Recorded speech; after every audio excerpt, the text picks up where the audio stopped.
Élie était absolument en dehors de tout ce qui n'était que simple tradition religieuse. Pour lui, il n'y avait pas de compromis possible entre le culte de Dieu et la religion officielle. Quand on cherche à se faire une idée d'ensemble de sa vie, c'est cela qui ressort avec le plus d'évidence. Il n'y a rien de plus frappant ni de plus éloquent pour nous que l'exemple de cet homme qui vit complètement séparé du système religieux représenté par Achab. La piété à la mode avait cessé d'être un témoignage authentique à Dieu. Et pour Élie, une fidélité absolue impliquait une séparation absolue. Plutôt être seul avec le Seigneur que de s'associer à quelque chose qui n'est pas plus pour lui qu'une vivante déception. Quand il sort grand et digne de son tête-à-tête avec Dieu, c'est pour clamer sa protestation contre une religion qui a fait fausse route. Attitude coûteuse, car la persécution et l'opprobre qu'il rencontrera sur son chemin lui seront infligés non par le monde, ce sera plus facile à accepter, mais par le peuple de Dieu lui-même.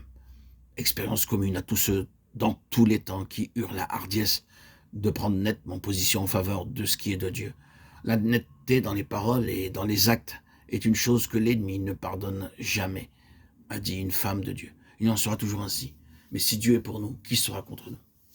Être un Élie suppose, dans notre attitude vis-à-vis de Dieu, l'absolu, avec une croix au centre de notre vie. Quoique indépendant de la religion officielle, Élie est un homme essentiellement dépendant.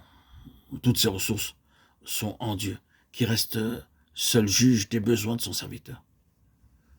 En ce qui concerne sa subsistance, il y a un fait très significatif, c'est que la Bible ne fait mention nulle part à propos d'Élie de ressources et de moyens naturels.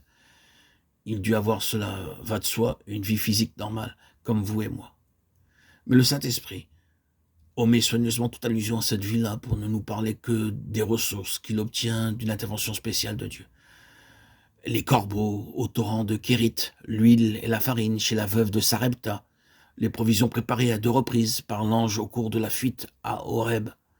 Même son énergie physique est soutenue de façon surnaturelle.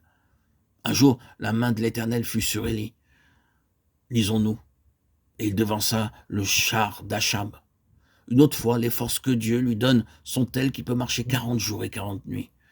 Il n'est pas jusqu'à sa protection qu'il ne soit assuré par Dieu lui-même. Quand les soldats envoyés par Chazia s'approchent pour l'appréhender, le feu descend du ciel et les consume. Dépendance de Dieu seul. Au point de vue naturel et humain, aucun appui, aucune ressource. Des besoins surgissent.